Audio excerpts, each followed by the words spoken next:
Okay, so step one of the name and explain chart is, oh, actually, the real step one is let's write our names on our papers. So take out your pen or pencil. I'll do it too.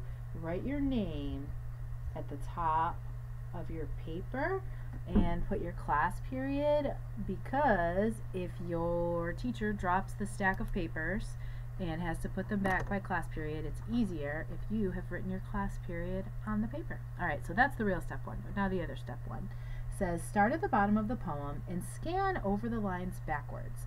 Highlight or underline words that you do not understand. Before you read the poem from start to finish, work with your teacher in class to develop working definitions of the words your class chose. So it might seem weird that we're starting a poem and we're not even reading the poem. But the thing is if you start at the beginning of the poem and read from front to bottom, you're going to think that you understand some words based on their context, but maybe you don't really understand what they mean. So, but if you start at the bottom and then scan up backwards, you're not getting that context. So you might catch a couple of words that you don't know, and then you can look it up and make sure that you really understand the poem as you go.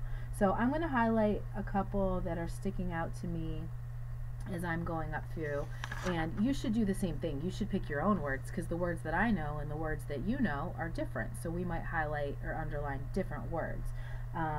So I'm just going to do a few, and so I've done 3 and you may find more, so but I just want to show you what the next piece is. So I'm going to start by looking up the word rouge, R-O-U-G-E, in the dictionary, because that's one that I think I know what it means, but I want to make sure. So I'm pulling out my trusty dictionary and I'm kind of opening it to the middle. I know I have to get to the R section, and there's H, so I have to go further this way. I'm using these words at the top of the dictionary page to tell me if I'm on the right page, so that way I can go a lot faster than just going like flip page. Okay, so now I'm in the R's, but it says R-A, so I need to keep going because I need R-O. And there's R-E, R-E-E, R-E-L, R-E-P, wait, what am I looking? R-O-U, so I'm still in R-E, so I could go a little further.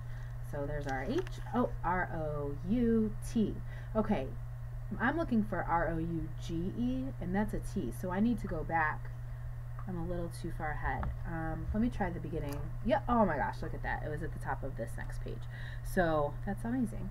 It says, rouge, a cosmetic used to give a red color to the cheeks or lips.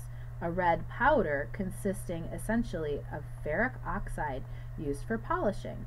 Okay, well, I'm going to guess that it's not the ferric oxide one. Maybe it is. Maybe this poem is about chemistry. But a cosmetic used to give a red color to the cheeks or lips. Nowadays, that seems like kind of an old-fashioned word. I think now we call it blush or lipstick, but it's rouge. So I'm going to put makeup. Right? I'm just taking that definition from the dictionary and putting it in my own words. And if I look at the sentence, it says face bright with rouge. Makeup makes sense, and right, she probably put on a lot of blush, or maybe like went a little too heavy on the bronzer, right, ladies? Okay. So basically, that's the first step of name and explain. So your teacher will stop the video, and your class can do this. You can start at the bottom and go to the top and look up words that you don't know, and take some time to look up those words in the dictionary and make sure that those definitions make sense. And then when you read the poem, it's going to make a whole lot of sense, and you won't have to be confused about, hey, what's the scary Soto guy talking about? You'll know what he's talking about. Okay, happy dictionary hunting.